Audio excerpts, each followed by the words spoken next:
एक चीज जो पूरे बिहार को सीखने लायक है, बल्कि पूरे देश को सीखने लायक है, वो ये है कि आप खर्चीली शादी करते हैं।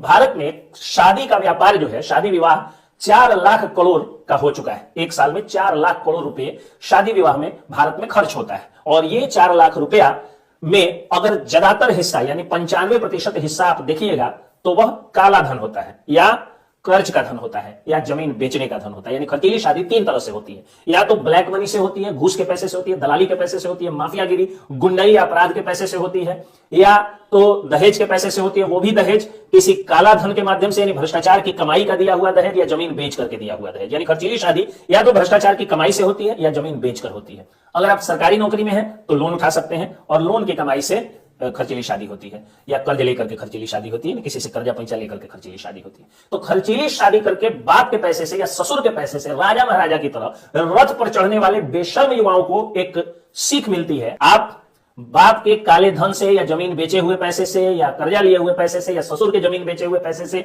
कर्जा लिए हुए पैसे से या काली कमाई के दहेज रूपी पैसे से आप अगर बाराती ले जाते हैं तो 1000 तक बाराती ले जाकर के आप बड़े अहंकार से फूल जाते हैं कि मेरा बारात बहुत लंबा निकला था, बहुत लंबी बारात निकली थी। अगर कोई व्यक्ति खर्चीली शादी करके भी बारात में दुल्हा बन जाता है अपने ही पैसा से, और एक दिन के लिए राजा महाराजा बन जाता है, और अगले ही दिन से फिर वो नौकर बन जाता है, यानी प्राइवेट में किसी मालिक की, किसी इंडस्ट्रियलिस्ट की, किसी कॉर्पोरेट की, या किसी दुकानदार या कहीं भी जाकर के किसी की नौकरी चाकरी करता है या सरकार की नौकरी करता है, तो क्या वो राजा महाराजा हो गया? तुरंत अगले एक क्षण जैसे ही वो रथ पर से उतरेगा, घोड़ी पर से उतरेगा, राजा महाराजा का ड्रेस उतारेगा और उसके बाद फिर जो है वो गले में पट्टा या टाई बांधेगा और जाकर के किसी का नौकर बनकर जी हजूरी करेगा। तो फिर ये बेशर्मी क्यों करते हैं? ऐसा कर्म करिए, ऐसा काम करिए कि लोग आपको राजा महाराजाओं की तरह, दूल्हे की तरह पूजे। तो अगर आप खर्चीली शादी कर लेते हैं तो 4-5 महज आपकी जो साली रिश्ते में लगती है वो आके आरती उतारती है, और वो भी आरती का थाल जो सजाया होता है वो आपके बाप या ससुर के पैसे से सजाया होता है। तो क्यों इतनी बेशर्मी करते हैं? सादा विवाह करिए। और अगर सादा विवाह नहीं करिएगा तो फिर क्या हो रहा है ये भी सुन लीजिए।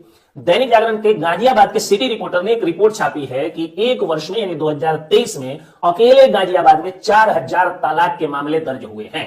12000 फैमिली डिस्प्यूट्स हैं और उसमें 4000 अकेले जो है वो तलाक के मामले दर्ज हैं। और तलाक के मामले क्यों दर्ज हैं? क्योंकि शादी विवाह को आप टीवी सीरियल का सेट बना दीजिएगा, वैदिक रीति रिवाज से शादी विवाह नहीं करिएगा, दिखावा का साधन बना दीजिएगा। तो जिस एकता कपूर के सीरियल से आप शादी विवाह का सेट जो है वो नकल करते हैं, वही एकता कपूर का सीरियल होता है जिसमें इसकी बीवी से उसके पति का रिश्ता, उसके पति से उसके देवर का रिश्ता, उसके देवर से उसके भैया के साली का रिश्ता, और सीरियल का नाम होता है पवित्र रिश्ता। तो कहां से सोच सकते हैं कि अगर आप शादी विवाह में वैदिक रीति रिवाज नहीं अपनाइएगा, भोजपुरी संस्कृति नहीं अपनाइएगा, अपने दादियों की नकल नहीं करिएगा, आपके आदर्श आपके दादा दादी नहीं होंगे, परदादा परदादी नहीं होंगे, अगर आपका आदर्श एकता कपूर होंगी, अगर आपके आदर्श सुशांत सिंह राजपूत होंगे तो आपका अंत तो सुशांत सिंह राजपूत जैसा ही होगा। अगर आपके आदर्श अभिषेक बच्चन और ऐश्वर्या राय होंगे तो आपके विवाह का अंत भी उसी तरह होगा जो अभिषेक बच्चन और ऐश्वर्या राय का हुआ है। तो 4 लाख करोड़ जो पानी में बहाया जा रहा है पैसा, उसको रोकने की जरूरत है। शादी विवाह के खर्चे को रोकने की जरूरत है। और अगर राजा महाराजा की तरह दूल्हे की तरफ बनना ही है ना, तो कर्म ऐसा करिए कि लोग आपको दूल्हा बनाए। ऐसा इसके पूर्व में भी जिसका भी राज सिंहासन ऊपर होता है, जो भी व्यक्ति को सफलता मिलती है, लोग उसे दूल्हा बना के ही पूछते हैं। आप देखिए अभी मुकेश सहनी जब सहनी समाज में जाते हैं तो उनको दूल्हे की तरह जो है वो वस्त्र पहनाया जाता है, मुकुट पहनाया जाता है, दूध से नहवाया जाता है। क्यों? क्योंकि सहनी समाज के लिए, मल्लाह समाज के लिए उन्होंने कुछ किया है, ऐसा मल्लाह लोग मानते हैं।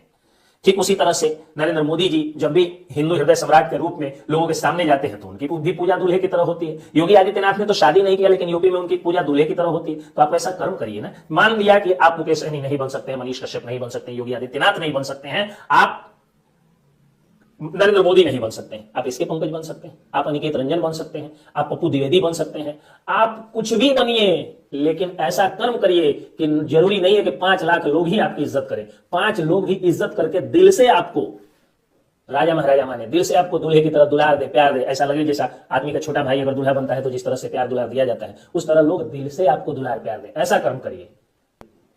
बाप के काली कमाई या जमीन बेचे हुए पैसे या कर्जा पैसा लोन लिए हुए पैसे से या ससुर के जमीन बेचवा करके दहेज लेने से, जो है वो उठवा करके दहेज लेने से, या काली कमाई इकट्ठा किए हुए धन से अगर विवाह करिएगा, खर्चीली शादी करिएगा, तो यकीन मानिए आपके भी जिले में भयावह स्थिति है। मैं आंकड़ा इसलिए नहीं बता रहा हूं क्योंकि ये आंकड़ा सुन करके और भय हो सकता है आपके दिल में, इसलिए एग्जैक्ट आंकड़ा नहीं बताऊंगा, लेकिन शॉर्टकट में यही बता देता हूं कि जितनी पूरी अदालतों में भीड़ होती है ना फरियादियों की या अभियुक्तों की या परिवादियों की, अकेले उससे ज्यादा फैमिली कोर्ट में होती है। और इस सब के पीछे कारण है कि जब आप शादी विवाह ही केवल खर्चीला करिएगा, आडंबर के साथ करिएगा, चिकन मटन के साथ करिएगा, तो अंत भी आपका जो है टीवी सीरियल के सेट की तरह करिएगा, तो उस शादी विवाह का अंत भी टीवी सीरियल और फिल्मी दुनिया के शादियों की तरह ही होगी।